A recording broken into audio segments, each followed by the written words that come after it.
I'm okay. My name is Raymond Bola Brown. Hi, my name is Fred Amata, and you are on to SOUQ News. If you are watching this channel for the first time, make sure you continue to watch it because this is SOUQ News. Shout out to SOUQ News. Actually, I don't know. I really enjoyed the little moment I spent with you, and I think with more of this. SOUQ News. Here's the SOUQ News, who had the courage to transcend a locked-off camera and actually have a conversation with a human being. It's a pleasure, SOUQ News. Thank you. Lateef Jakande.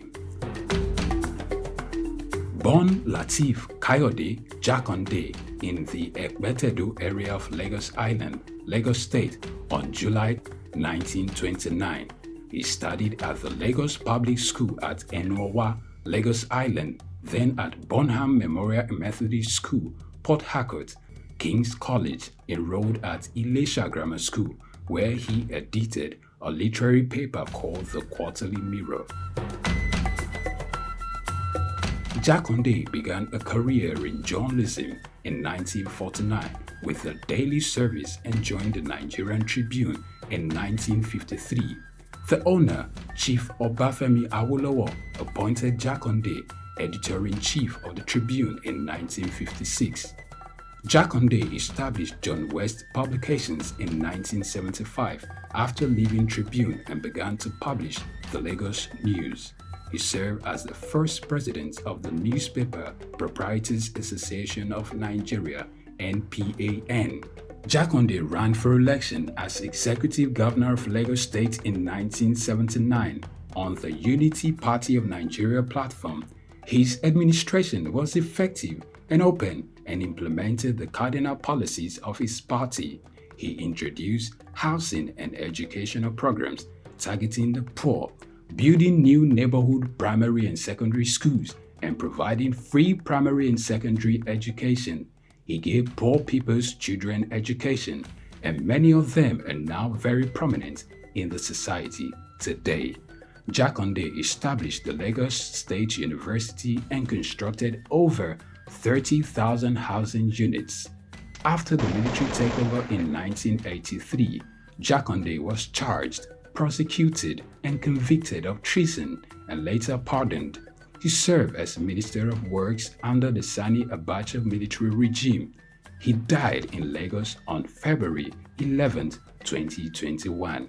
Lateef Jakande was the first civilian governor of Lagos State. Lateef Kayode Jakande, SOUQ Enlightenment. We've got just what you need right here at Femi Wash Media. Call it the Midas Touch and you wouldn't be wrong. Let us record, produce, mix and master your audio like nobody does.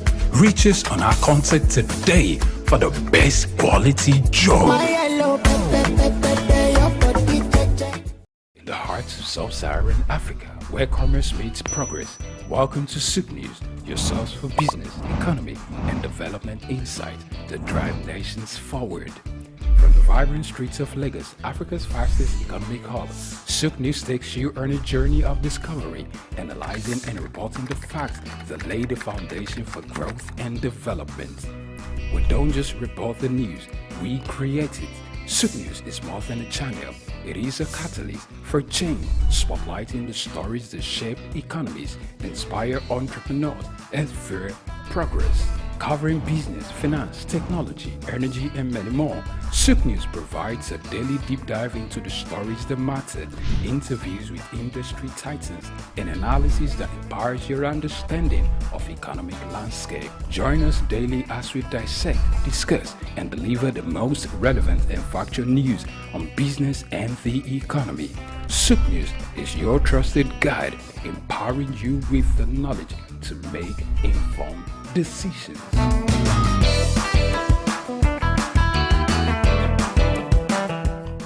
My name is Veronica Nkechi Eze. Charles Abana. My name is Professor Martins Emeje. Professor Sylvester Odion Akaine. Keep Watching SOUQ News TV. The best news channel online. It's elevating, it's enlightening, it's educating.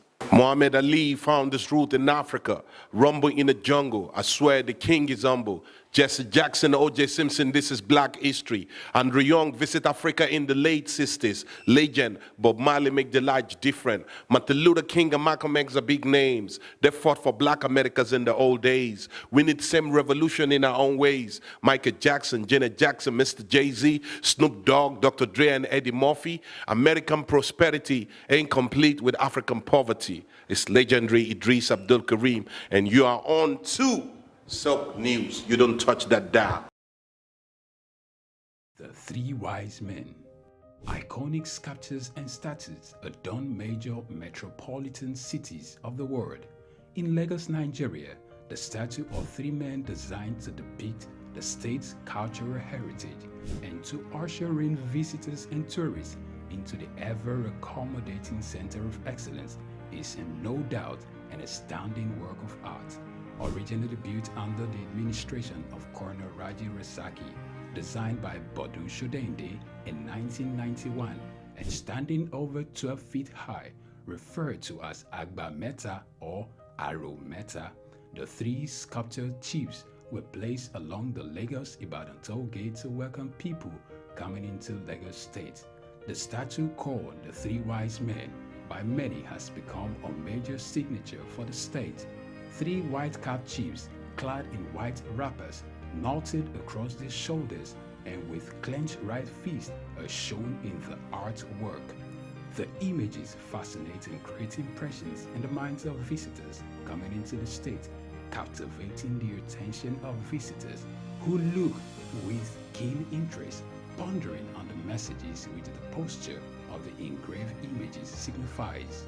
The Three Wise Men has been relocated thrice from its original position at Ojodu Berger end of Lagos-Ibadan Expressway to Magodo area before its final relocation to its present site at Olowo Drive. The sculpture has suffered severe damages over the years and renovated. Bodu Shodende, through this sculpture, depicted the highest honor that can be afforded to anyone in the eco-greeting tradition. The Three Wise Men, Arometa, SOUQ Enlightenment. My name is Dr. Agility Obi. My name is Etemari Glover. Naomi. Well done, and shout out to SOUQ News. Shout out to SOUQ News. I want to encourage everyone to keep watching SOUQ News. Shout out to SOUQ News, and yes, tune into them. Keep watching SOUQ News. They are one in town. Hey, we're watching SOUQ News. Keep watching SOUQ News. Keep watching SOUQ News. Catch them on YouTube and all social media channels. Hey, my name is Frank Edowo, and I'm imploring you. No, forget that.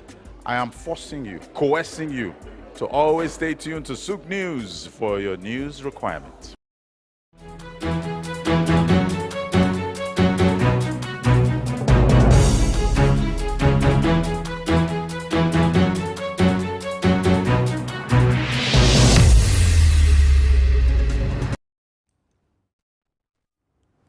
Hello and welcome to Market Insight. I am Lavina Emma. Now it's the start of a new week. It's a busy Monday morning. So let's start first of all by reviewing the stock market report with my guest Mohammed Jamiu Kayode. And we're going to discuss equity in the market report for last week ending 22nd March 2024. Next up, we will also discuss the renewable energy revolution and how it will affect the economy. So let's get right into perspective. So welcome to Market Insights, Mohammed Jamiu Kayode. I'm so happy to have you here this morning. I know, yes, you've been here again. Good morning. Good morning. Good morning to you too. Okay, so last week, 22nd March 2024. Now, how did the market fare, first of all? Last week, 22nd March, market ended in a negative territory. I mean, the market lose the index, which measure the general performance of the market, close in the negative. So in this kind of situation, if you want to review more or look into what happened last week more, you will realize that the market breadth also closed positive. What I mean by market breadth is the number of losers against and the number of gainers against the losers. Okay. So the market breadth close positive. So when you see ordinarily, when you see that kind of situation where you have higher number of stock gaining than the number of stock losing, you're supposed to have a kind of gaining in the market, ASI, gaining in ASI, which is general performance of the market. But the reverse is the case last week. We have higher number of gainers, but market closed in the negative. This is because the way the index that measure the general performance of the market, the way it's being constructed, we have different method that is being used by different markets in the world. But the one that is being used in Nigeria is what you call value-weighted index. Okay. What you say, when you say value-weighted index, the stocks that have high capitalization stock are meant to determine the general performance of the market generally than those stocks that have low capitalization. So that is exactly what happened yesterday. MTN lose about 10% last week, and because of the value-weighted index that our market is, it makes the market to go down, even though the number of stocks that gain went up. So that's the reason why we have what happened last week. We have gaining in the general, we have the market depreciated in the general performance of the market, but if you look at the number of gainers, it's higher than the number of losers. We have 50 gainers and we have 36 losers. That's what we have. So the market closed. I can see why you're saying it closed on a positive note, because we had more. The market closed on the negative, so generally. Generally. Yes, but the number of stocks that gain is more than the number of good stocks that gain are more than the number of stocks that lost. So that's the reason why we have it in that manner. Okay. So it's a mixed reaction in the market. Okay, yes, I understand what you're saying now. Okay, so now, based on that, I can see why you're actually a professional stockbroker, Mr. Mohammed Jamiu Kayode. Yes, so, so based on that now, we know that equity is the value of an investor's stock in a business or in a company also. We're aware of that. So now, how did investors, how did they quite feel about this negative reaction in the stock markets as at last week ending 22nd March? It is normal when you see the value of your investment going down that you not be okay or you not be happy with it. And the reason for this is that, in the recent time, we had the MPC meeting. They increased the monetary policy rate. And if you see monetary market, there is inverse relationship between the money market and the capital market. So when you see the rate of one going up, it will affect the others. So when the monetary policy committee increased the MPR, so investor tends to run to that market and left our market. And that's the reason why you see our market has been on the losing streak for a while. So the market is starting to recuperate because of the fact that you can see the mixed reaction that happened. So this is our earnings seasons. So when you see earnings season, you see what I mean by earnings season. That's the period that listed companies are mandated to release their audited report for the year end. So the year end was supposed to be the year end. So the general year end for those listed companies is usually December. So they give them 3 months grace to release. So all the listed companies, they should start to release their audited report now, which I believe is going to be good. And that is why the market is reacting to before they release the actual release of the market. So we only have 4 trading days in this week. So we should be expecting those listed companies to release their result from now till Thursday. So that's what I call earnings season. So that earnings season is the shock absorber that made our market not to be going down just the way it has been because of that monetary policy rate that has been increased during the monetary policy committee meeting. Okay, thank you for that, Mr. Jamiu Kayode. Okay, yes. Okay, I also want to talk about the top 10 price gainers. As at last week, we had Julie Pharmacy, NEM Insurance, Jais Bank PLC, just to mention a few. Those are our top 10 price gainers last week. And before we also talk about the top 10 price decliners. Now, I know there's been a streak for Julie Pharmacy. At a point, they were always within the top 10 price gainers. And it seems pretty good because I'm quite sure investors in these top 10 price gainers want to continue keeping their shares there. And I'm sure more people also want to buy shares there. So what are your thoughts on this, Mr. Mohammed? When you see some stock, let me firstly tell you today that any listed, any listed company that is in the market, the stocks, the price of those stocks is a kind of is a function of information around that company. Is a function of information around that company. When you have a good information around a particular stock, there is supposed to be a demand for it. So most investors go for this kind of stocks. So when you have lesser seller, you don't have enough seller, and you have more buyer, you see that the stock tends to move up.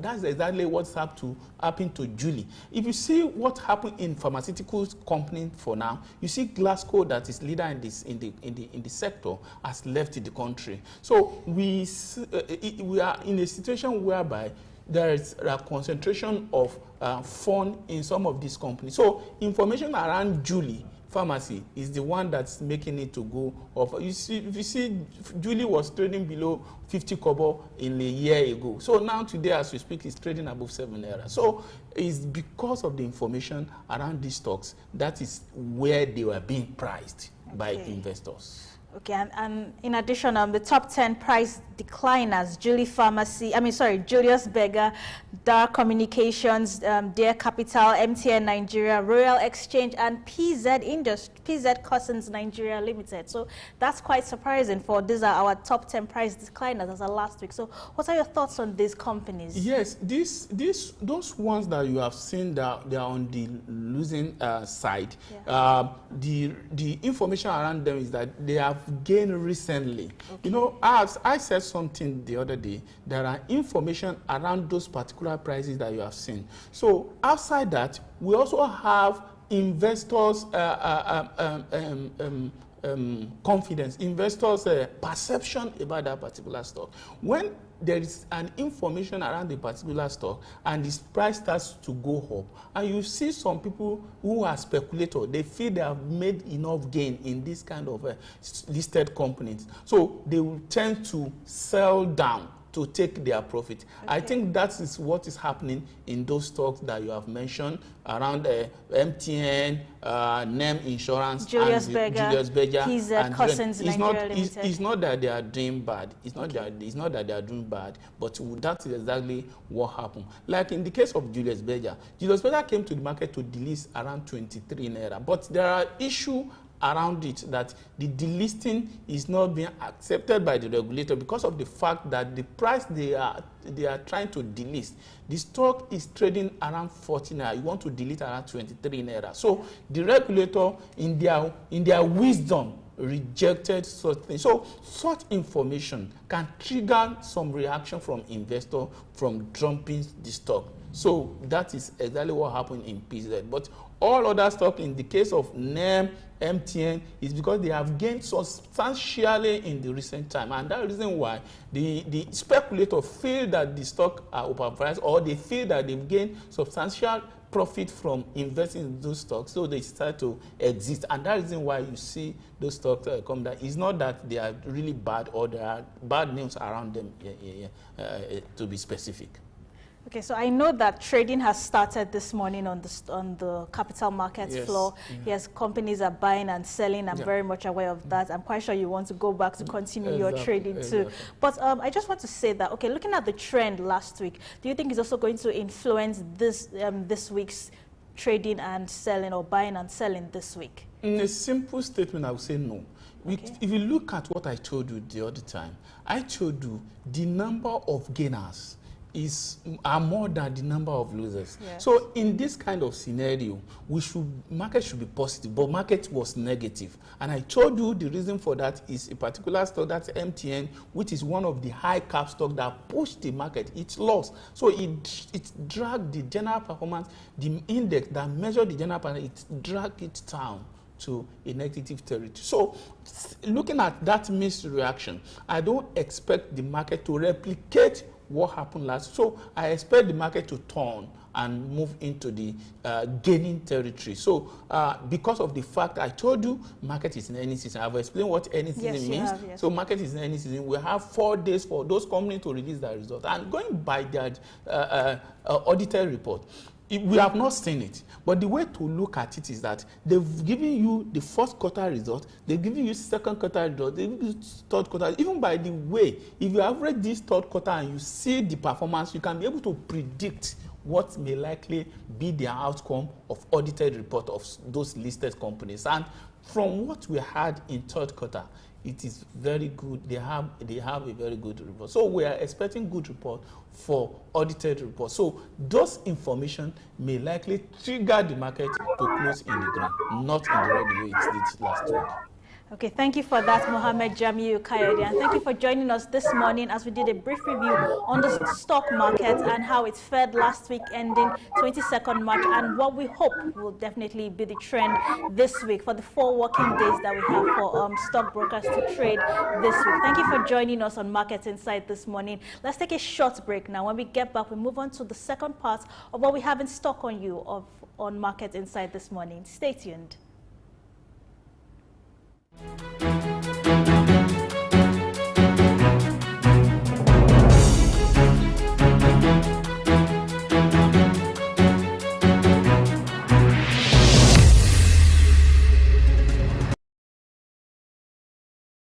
We've got just what you need right here at Femi Wash Media. Call it the Midas touch and you wouldn't be wrong. Let us record, produce, mix and master your audio like nobody does. Reach us on our contact today for the best quality job.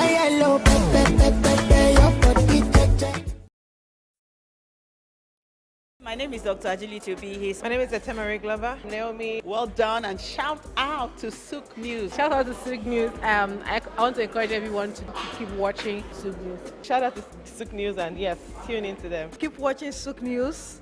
They are one in town. Hey, we're watching SOUQ News. Keep watching SOUQ News. Keep watching SOUQ News. Catch them on YouTube and all social media channels. Hey, my name is Frank Edowo, and I'm imploring you. No, forget that. I am forcing you, coercing you to always stay tuned to SOUQ News for your news requirement. Tafawa Balewa Square, TBS. Tafawa Balewa Square was initially used as a horsing ground called Lagos Race Course. The edifice was constructed by General Yakubu Gowon in 1972 and named after Nigeria's first Prime Minister, Sir Tafawa Balewa. Tafawa Balewa Square is located at 45/57 Marse Bangboshe Street on Lagos Island, Lagos, and referred to as TBS. TBS is a 50,000-seater capacity venue and houses the Remembrance Arcade, the 26-story Independence House, which at a time was the country's tallest building. When Lagos served as the country's seat of government, the National Assembly Complex was within the TBS. Also in the square are the National Broadcasting Commission Office, the Nigerian Hydrological Services Agency Office, shopping centers, travel agencies, restaurants, car parking lots, and a bus terminal. Tafawa Balewa Square is adorned with beautiful statues of white horses and red eagles, symbols of strength and dignity. Our historic neighbors include the King's College and the Holy Cross Cathedral. Tafawa Balewa Square hosted some of the country's memorable events such as the Independence Day in 1960 when Nigeria gained independence from Britain, the Armed Forces Remembrance Day, which is celebrated annually on January 15. The edifice is a national cultural asset. Tafawa Balewa Square, SOUQ Enlightenment. I'm okay. My name is Raymond Bola Brown. Hi, my name is Fred Amata, and you are on to SOUQ News. If you are watching this channel for the first time, make sure you continue to watch it because this is SOUQ News. Shout out to SOUQ News. Actually, I don't know. I really enjoyed the little moment I spent with you, and I think with more of this. SOUQ News. Here's the SOUQ News who had the courage to transcend a locked off camera and actually have a conversation with a human being. It's a pleasure, SOUQ News. Thank you very much.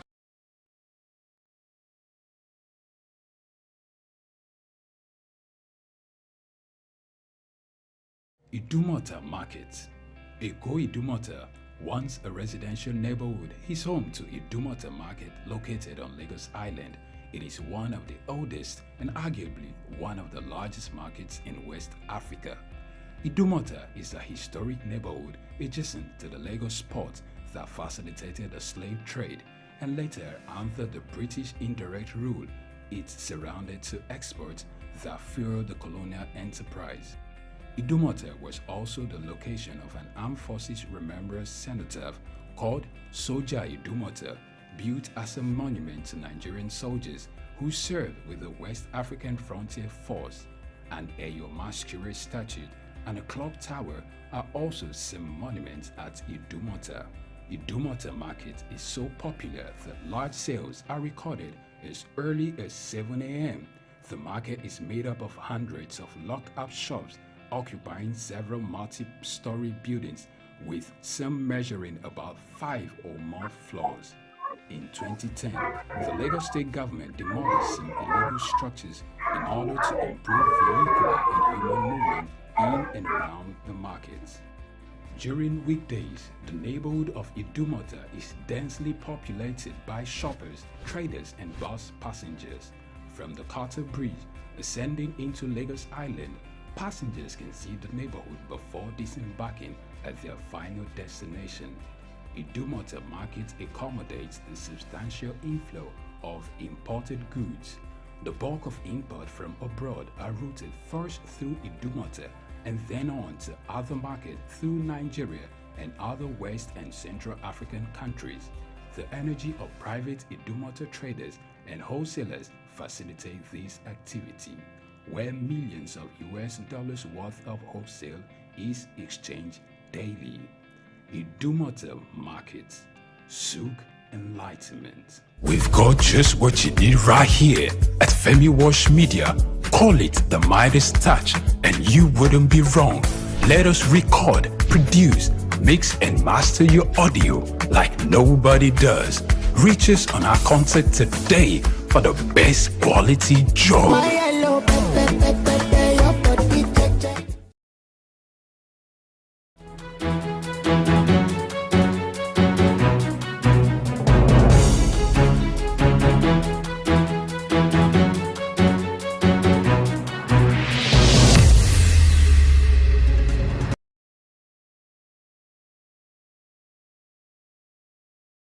The heart of sub-Saharan Africa, where commerce meets progress. Welcome to SOUQ News, your source for business, economy, and development insight that drive nations forward. From the vibrant streets of Lagos, Africa's fastest economic hub, SOUQ News takes you on a journey of discovery, analyzing and reporting the facts that lay the foundation for growth and development.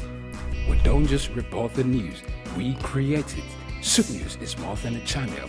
It is a catalyst for change, spotlighting the stories that shape economies, inspire entrepreneurs, and fuel progress. Covering business, finance, technology, energy, and many more, SOUQ News provides a daily deep dive into the stories that matter, interviews with industry titans, and analysis that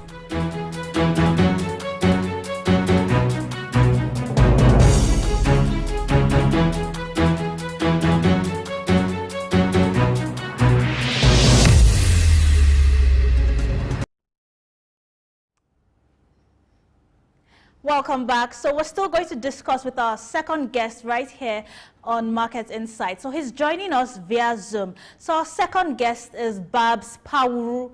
He's the president of Host Communities Network of Nigeria, HOCON. He's also a petroleum engineer, and he's also an environmental justice campaigner in the extractive industries and also which includes oil and gas, solid minerals, and forest host communities. So welcome to Market Insight, Babs Pawuru.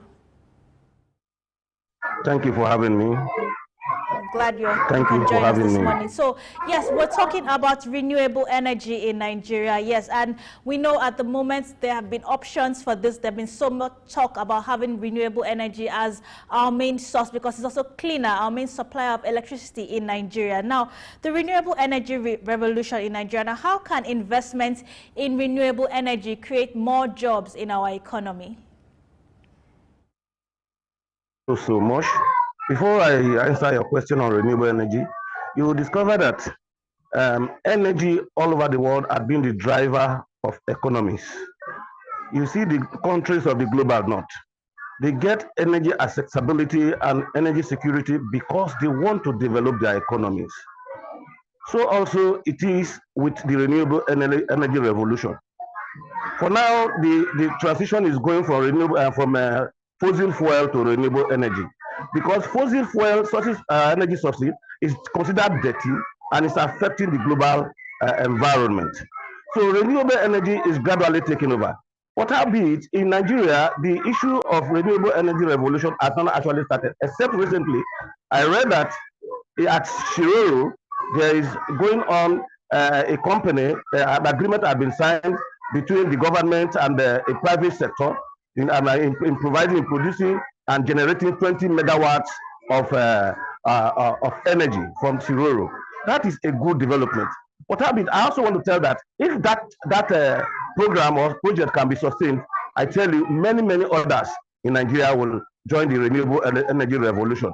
The only way we are using renewable energy in Nigeria is by using the solar voltaic energy that panels that we use at home. So those ones are not good enough. They are not strong enough. That is only for domestic purpose. But for industrial purpose, to drive our economy, to make our economy stronger, to make our economy robust, we need to take the energy generated from renewable energy source onto the national grid. And that is what is happening in Shiroro now. And it's a very good and welcome development. So renewable energy sources in Nigeria are so great and big, but we have not started tapping them. We pray that the government will improve their renewable energy policies so as to attract investors into that area of our economy. Okay, so yes, but looking at the factor of investments in the renewable energy sector, like you rightfully mentioned, when we see solar panels, people using solar panels is mostly used for in domestic homes, is mostly used for domestic use mostly. So, but you're looking at it as an option for in offices and manufacturing industries, and I believe that will require more investment, maybe investments from foreigners and a more partnership between the government and also private companies to achieve this. So, what are your thoughts on this, Mr. Pauru? About what is going on in Shiroro now, the public-private partnership agreement that was recently signed. You see, there is the government agency, the National Sovereign Investment Authority, which is the government policy maker in that field. Then there's also this private sector, the North-South Power Company, which is the driver, the actual operator of something. So they want to produce as much as 300 to 600 megawatts of energy, which they are going to transmit, we are going to set up into the national grid. If they are able to do that, then the industries, not only domestic, the industries in Nigeria will have so much energy to drive their industrial growth. So that is a very welcome development. Thereafter, after this pilot project succeeds, if it succeeds at all, if it succeeds, it means other investors will be attracted to that area, and so thereby creating more income for Nigeria and developing Nigeria's economy. Okay. Now, okay, before we talk about solutions and all of that, first of all, let's talk about challenges now. What are the biggest challenges to scaling up renewable energy production in Nigeria, first of all? It's not something that, like you rightfully mentioned, it's not too popular using renewable energy for commercial purposes, actually. So what are the biggest challenges that we face here in Nigeria to scaling up renewable energy production? We have the renewable energy sources. We have the wind there. We have the solar. We have everything as renewable energy source. But the problem is the technology to harness, the technology to tap, to learn to generate this renewable energy from the source is the problem Nigeria is facing. So, for example, we have geothermal. Geothermal energy is not much in Nigeria. But we have the waves, we have the winds, we have the sea waves and sea waves. We have the solar, but we don't have the technology to generate the energy from this solar energy renewable energy sources. That is the problem. So it is the technology that is the major problem. Howbeit, if Nigeria could make its energy policy attractive to investors from other parts of the world, then I think the technology to will be brought to Nigeria to harness this renewable energy from the source. So it is the technology. Okay, yes, I understand what you're saying. So, and apart from that, do you also think we need to educate people more on this renewable energy alternative, actually? Because most of the time we have people using our generators to power up whatever machinery they need for commercial purpose, and also even in our homes for domestic use too. So we need more education on this, on the advantages of renewable energy, and the fact that it's also a cleaner means of providing electricity. Yes, Mr. Pauru, what are your thoughts on this?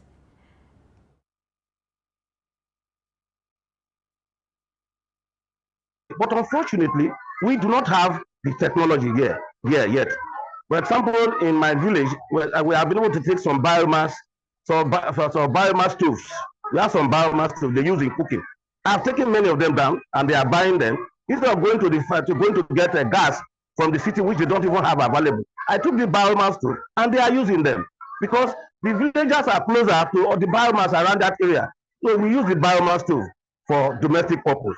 There are some other photovoltaic cells that they also use for domestic purpose. They are available, but not as much as we want them.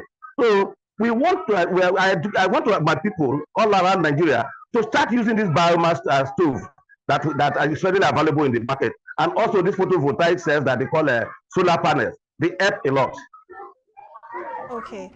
First off, I want to ask you, what are these biomass tools, actually, if I'm correct with the pronunciation? And then, how can renewable energy contribute to reducing poverty in developing countries? I would use Nigeria as a case study for that. So, first off, what are these biomass tools, and how can renewable energy contribute to reducing poverty in developing countries?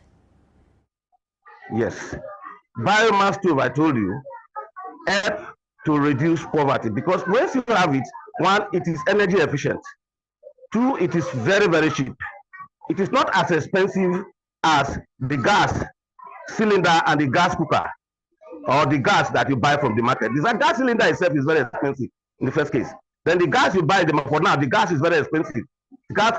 Recently when we went to buy gas was just 1,400 to 1,500, very, very expensive for one kilo.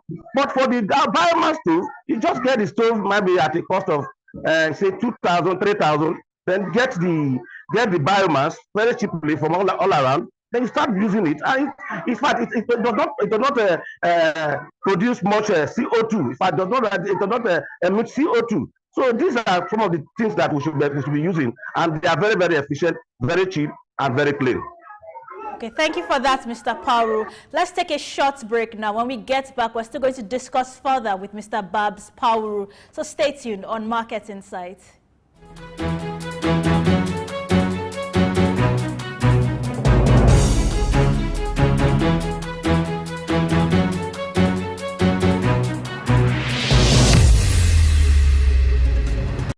My name is Veronica Nkechi Eze. Charles Abana. My name is Professor Martins Emeje. Professor Sylvester Odion Akaine.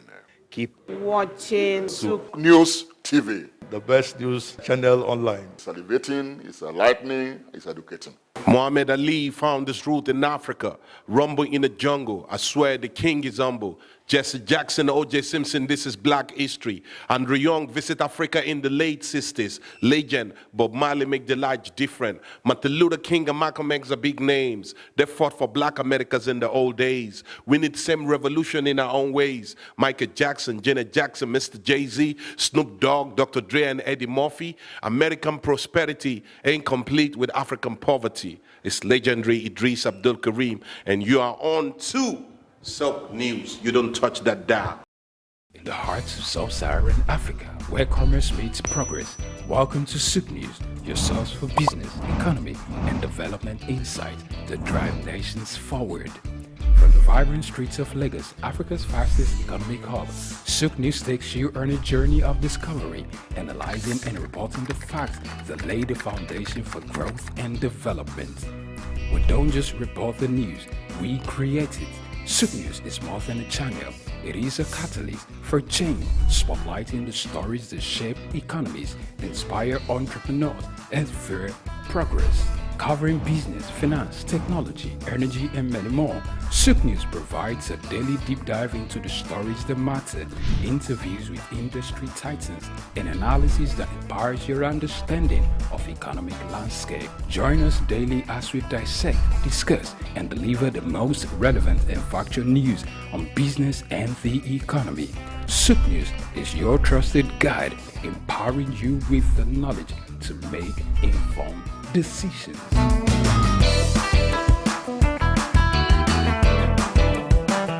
We've got just what you need right here at Femi Wash Media. Call it the Midas Touch, and you wouldn't be wrong. Let us record, produce, mix, and master your audio like nobody does. Reach us on our contact today for the best quality job.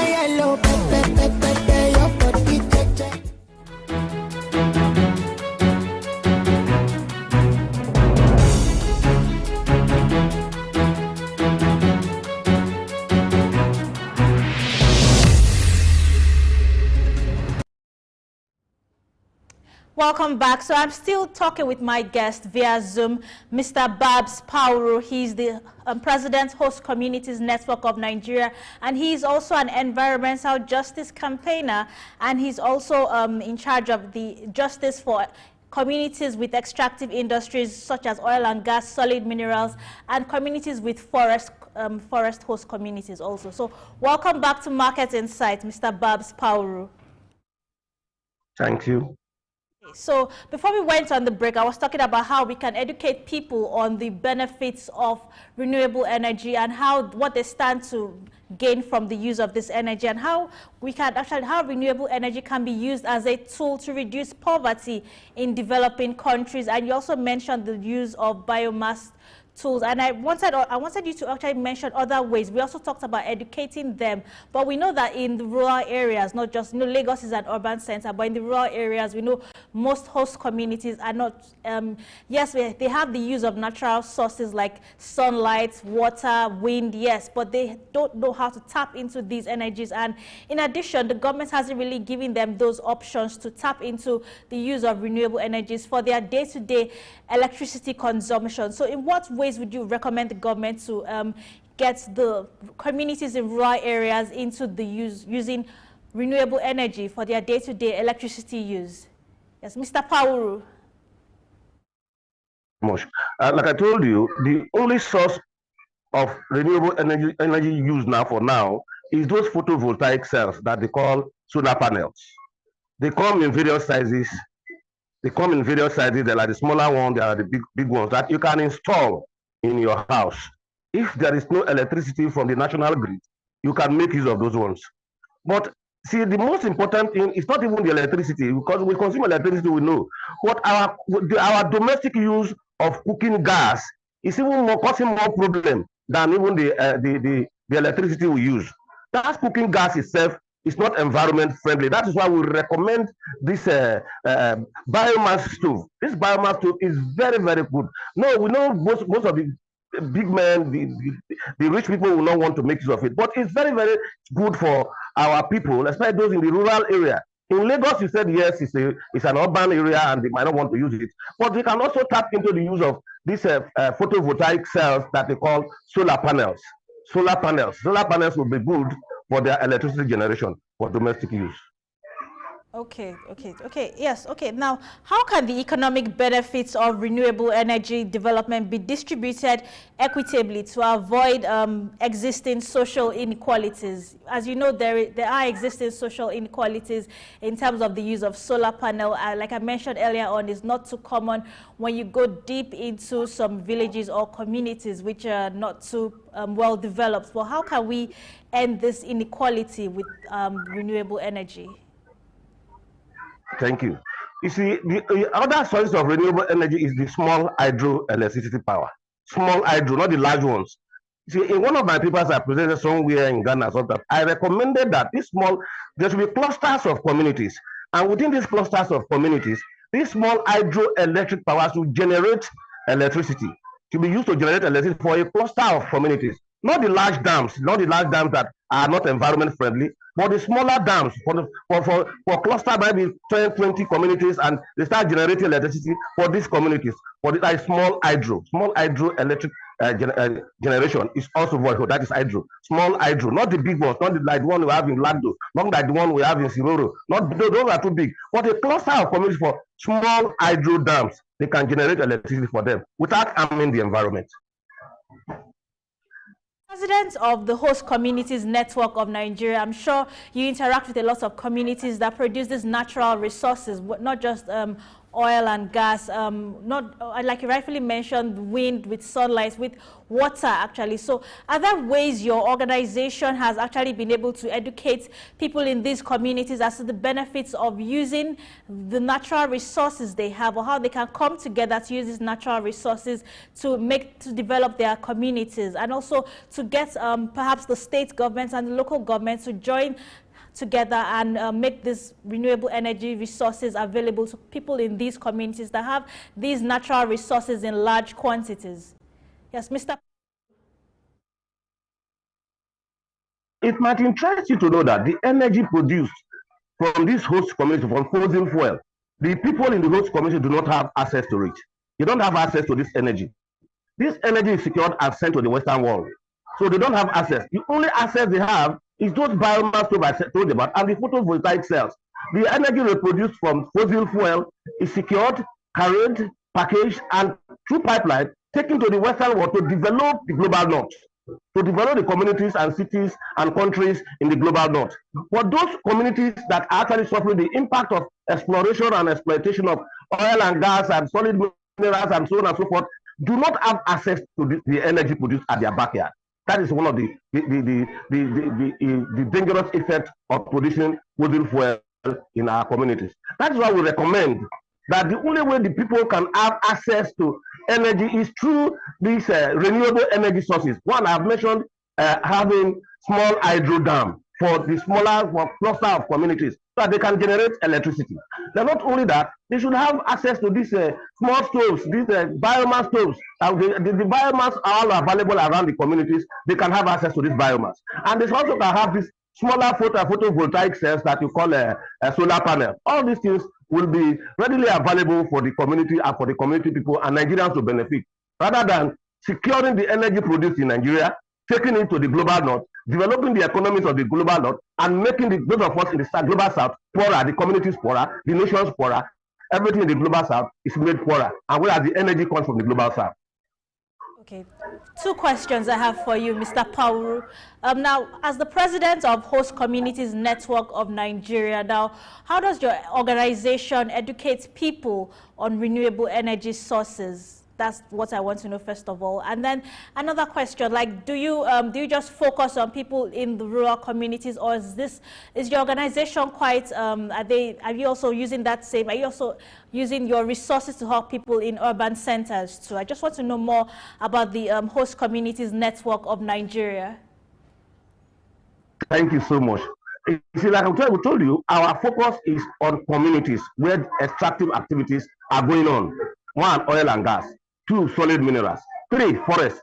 If this extractive activity is going on in the urban area, they automatically become member of our Host Communities Network. It is a network of communities. Here in the Niger Delta, we have over 3,000 to 5,000 communities, oil and gas, solid minerals, and forest. From Akwa Ibom to Ondo State, all these communities are so many. Even in the north, we have solid mineral communities. Abuja is Abuja where you live, or Lagos where you live. It's also there is sand there. There is mud there. There is clay there in Lagos. Lagos automatically become a member of the Host Communities Network. Abuja has solid minerals. Abuja is also a member. Also, the Host Communities Network. Wherever there is sand, sand is a solid mineral. Solid mineral. So anywhere you find sand, that community or that urban city, that metropolis, automatically becomes a member of the Host Communities Network. So we are not limited to the rural area or rural small communities, but all the communities in Nigeria, all the 36 states of Nigeria are part of our Host Communities Network. Whatever you have forest, yes, because the forest products are also there. They are part of extractive industry. They are part of our Host Communities Network. So there are so much injustice going on in these communities. going on in these areas. In the forest host community, so much injustice from the federal government and the oil companies or the companies operating in those communities. There are so much injustice has been on social injustice, health injustice, economic injustice unleashed on the people. These are the injustices we call the government to address. So much has been done to the Niger Delta. You know what happened in Ogoniland when Ken Saro-Wiwa was fighting for environmental justice. You see, a lot of hard work has been done in the Niger Delta. The whole of the Niger Delta environment is degraded and spoiled. We are even asking the federal government to address the issue of the Niger Delta by doing what is called environmental audit. Do the audit of the environment. Right now, the oil companies are divesting into the deep offshore. They are leaving everything. They are spoiled the Niger Delta environment. They are divesting into the deep offshore. We are asking the federal government, no, this people cannot just divest and leave the problem with us. They have externalized the problem of all the extractive activities on the host communities in the Niger Delta, and the people are suffering. We are asking the government to, all these oil companies and even the federal government, to account for the destruction, colossal destruction they have done to our environment. They have done socially, they are dead to our species, their biodiversity, everything that they have destroyed. They should pay, they should be accounted, they should call to pay for it before they divert into the deep offshore. And this is one of our fights. So our fight for justice for the host communities is not limited to small village rural communities. Anywhere there are extractive activities going on, we are fighting. Anywhere there is forest, we are fighting. Anywhere there is solid mineral, we are fighting. Anywhere there is oil and gas, we are fighting. So the whole of Nigeria and all the cities and communities and villages are part of our network. So we go around, we hold meetings, we have chapters in all of the states, we hold meetings with the community. Okay. Thank you for that, Mr. Babs Pawuru. I hope you can hear me. Now, I want to ask you now, to what extent can a focus on renewable energy... Okay, we're having some technical issues reaching Mr. Babs Pawuru. We'll still get back to him. As he rightfully says, the president of the Host Communities Network of Nigeria. And he did mention a lot of things that the Host Communities Network of Nigeria has been doing to help people with natural resources in their communities. And they're not just limited to people in the rural areas. They also extend to people in urban centers, to giving people outreach, educating them on what their organization does. So we hope to connect with him very soon. Let's take a short break now. When we get back, we're still going to continue our discussion with Mr. Babs Pawuru. Stay tuned.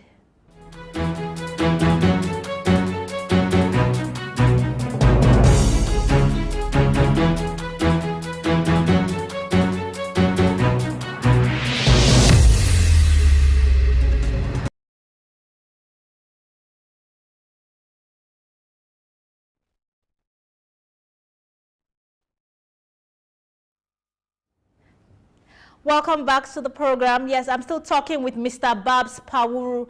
He's the President, Host Communities Network of Nigeria, and he's also an environmental justice campaigner, and he's also in charge of giving an outreach or giving a voice to people with natural resources in their community. So welcome back to the program. So before we went on the break, I want to ask you now, so to what extent can a focus on renewable energy address the historical dependence of developing economies on extractive industries and primary commodity exports?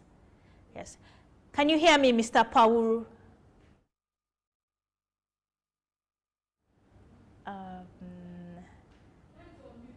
Can you unmute your microphone, Mr. Pawuru? If you can unmute your microphone, please. Okay, just a small technical hitch. I'm sure he can easily unmute his microphone. Can you hear me now? Join us shortly. Can you hear me now? I can hear you clearly, yes. Okay. You see, I said because of the dangerous impact, the destructive impact of fossil fuel sources, we have been advocating, even as we do the advocate for environmental justice, we have been advocating to our people in our communities to begin to transit from the use of fossil fuel to renewable energy sources. And we again in this program, I have recommended some. The biomass stove I recommended for the rural people to cook. And we also have the photovoltaic cells that they call solar panels. We recommend for them. And I told you that the people, if the local people do not even have access to the energy produced at their backyard, this energy is secured and taken to the global north for their development. The only way we can get access to energy is through renewable energy source, and like the small hydro dam that I mentioned, not the big ones that are not environment friendly, but the small hydro dam that the government can build for a cluster of communities to provide electricity. That is one way. And again, we have the photovoltaics, as I told you, that we call solar panel, that can also be used, leveraged into for domestic use. We also have the biomass stove for cooking. Instead of using your cooking gas, you use biomass stove. It's environment friendly. It does not emit CO2. So these are some of the recommendations we make to our communities each time we hold meetings, apart from the environmental justice struggle that we take up with the corporations, the companies, and the government. Okay.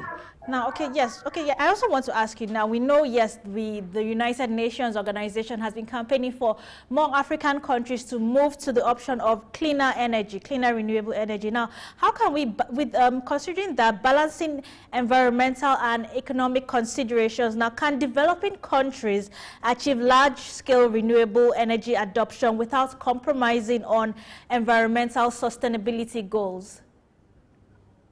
Yeah, if they want, they can. But unfortunately, the leaders from these developing, developed countries will not want to.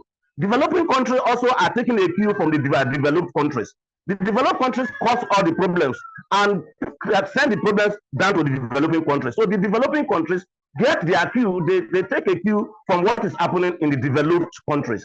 So it will be very, very difficult for the developing countries to say, oh, we are not going to go the way of fossil fuel. It will be difficult because the leaders, the people that are destroying the environment, are actually from the global north, the developed countries. But the developing countries are actually bearing the brunt of all the activities that are going on in the global north. Developing countries can leverage on the renewable energy drive now, but even when they leverage, they don't have the resources, they don't have the technology to actually leverage so much into that part of that aspect of energy production, renewable energy. They still depend on the global north to provide them the technology they need for that purpose. Okay, but I actually asked, I said, without compromising on environmental and sustainability goals, actually, how can developing countries, for example, Nigeria, achieve large-scale renewable energy adoption, actually, without compromising on a cleaner and healthier environment? The renewable energy sources are environment friendly. For example, the solar energy is environment friendly. Wind energy is environment friendly. Biomass energy is environment friendly. Even geothermal energy is environment friendly. That is why it is called clean energy source. So if we are able to transit in Nigeria to renewable energy source, it's as good as we have achieved the environmental justice that we actually need. What is causing the environmental injustice is from fossil fuel, destroying our environment. But if we are able to transit from fossil fuel usage to renewable energy sources, just which we have readily available in Nigeria, we talked about the ocean current, we talked about the ocean wind, we talked about the hydroelectric power, smaller hydroelectric power, we talked about geothermal, we talked about nuclear, all of them are there. We talked about solar. We have sun every day, every second of the day, in every week. So we have the sources, but the technology to harness, the technology to tap, the technology to generate the solar energy itself is what, the renewable energy itself is what these developing countries do not have access to technologies. Thank you very much for joining me this morning on Market Insight, Mr. Babs Pawuru, the president of the Host Communities Network of Nigeria and an environmental justice campaigner, which includes extractive industries, communities with extractive industries like oil and gas, solid minerals, and forest host communities. We look forward to having you on Market Insight again. Thank you for joining us this morning. Thank you so much for having me. Yes.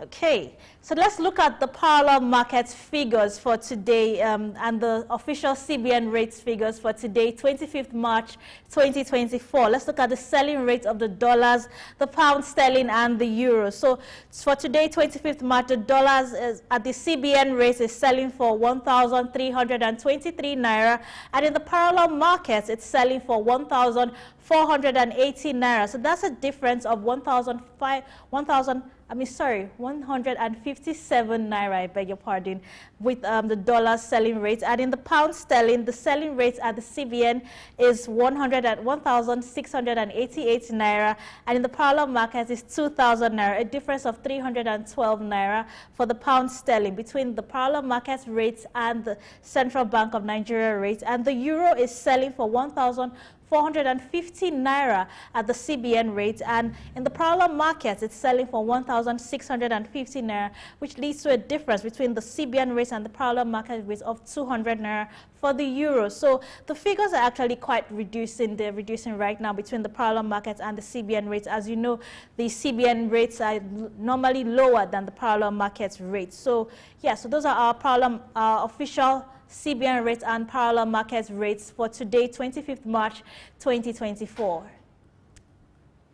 Okay, and that's our time today on Market Insights. As we talked to two of our guests, we reviewed the stock market this morning with Mohammed Jamiu Kayode, and he gave us his speculations, his opinions, what he expects, how the markets will trade this week with only 4 working days. And then he said he expects that the markets will end on a positive note. And we also spoke to Mr. Babs Pawuru, who is the president of the Host Communities Network of Nigeria, on the renewable energy revolution for economic development in Nigeria and other developing countries across the world. And he did share some insights as to how more communities need to tap into the use of natural resources for their electricity consumption. So thank you so much for joining me on Market Insight this morning. I am your host, Lavina Emma. Stay tuned to the next program on SOUQ News.